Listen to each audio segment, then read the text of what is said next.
నిశ్శబ్దంగా యారో దేవుని మనసులో సంతోషం మీ కంట్లో నీరు రావాలంట. ఎలా మన కష్టాలు చెప్పేటప్పుడు ఆటోమేటిక్ వస్తాయి. ఎవరు చెప్పాలి ఆ కష్టాలు? స్వామివారిని ఏకదృష్టికి అంట. కంటి రెప్ప కొట్టుకోకుండా, ఏకదృష్టి అంటే అదే కంటి రెప్ప కొట్టుకోకుండా స్వామి ఇలాగే చూస్తున్నాడు. అప్పుడు స్వామి మీ మొత్తం చూసినప్పుడు ఎత్తుకుంటారు. అయ్యారామం ఒత్తుకున్నా కూడా తగ్గేరు కొంచెం.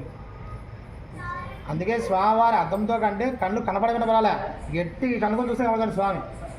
కంటి చూపు తక్కువ వాళ్ళు కూడా తెలుసా. అందుకే స్వామి బాగా గుర్తుపెట్టుకోండి. మనం ఒక ఆలయానికి వచ్చినప్పుడు మనం ఎలా ఉండాలంటే నిశ్శబ్దంగా దేవుని కానీ కోరిక అయిపోయిన తర్వాతనే మీరు కూర్చొని ఏమి ఆడుకోండి. పూజ అయిపోయింది అనుకోండి, నేను మిమ్మల్ని ఎట్లనే కొట్టాడుకోండి. ఎందుకు? సంతోషంగా పూజ ఇంతే. నాకు మాట అవసరమా? కానీ నిలబడి ఓపిలేదు. కానీ తిరుమల పూజ దగ్గర వస్తానే ఉంటే కూర్చుంటుందంట తెలుసా. మళ్ళీ నేను పూజారి కదా, బాగా మీరు మిమ్మల్ని కాదు. ఒక బ్రాహ్మణుడు వచ్చి అర్థం చేస్తున్నప్పుడు లేచి నిలబడడం తెగించుకోవాలి. మీరు బాగా చూసుకోవాలి అంటే రండి. ఇలా గీత వాళ్ళు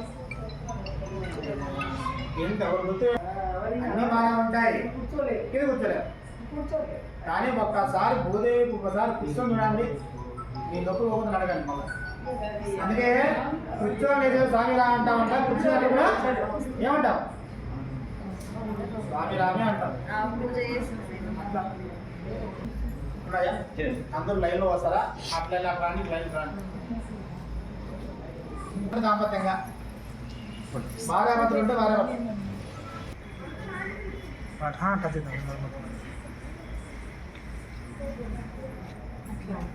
శ్రీకాంత్ రాము హార్ట్ తీసుకోడా, హార్ట్ కూడా తీసుకోండి.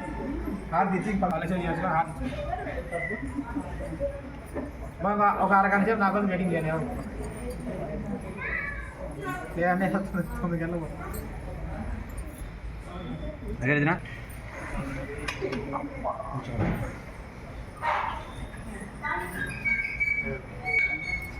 మా ఎవరైనా టెంకాయలు పండ్లు తెచ్చిండే అని ఆ పేర్లు కింద పెట్టి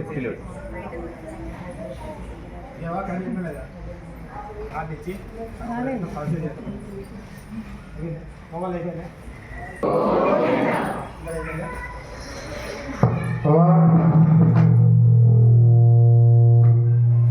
మహారాజ్ లక్ష్మీ కళ్యాణ వెంకటేశ్వర ప్రగోడ మంగళ క్షేత్రే లక్ష్మీ కళ్యాణ వెంకటేశ్వర దీపం దర్శయామి గోవింద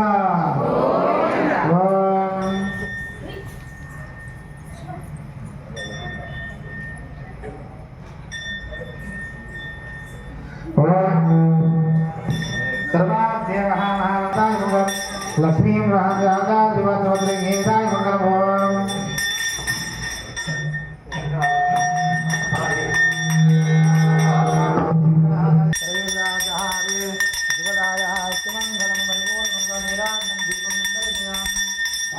कल्याण वेंकटेश सायं संध्या विशेष मंगल एकादशी विशेष मंगल गोविंद गोविंद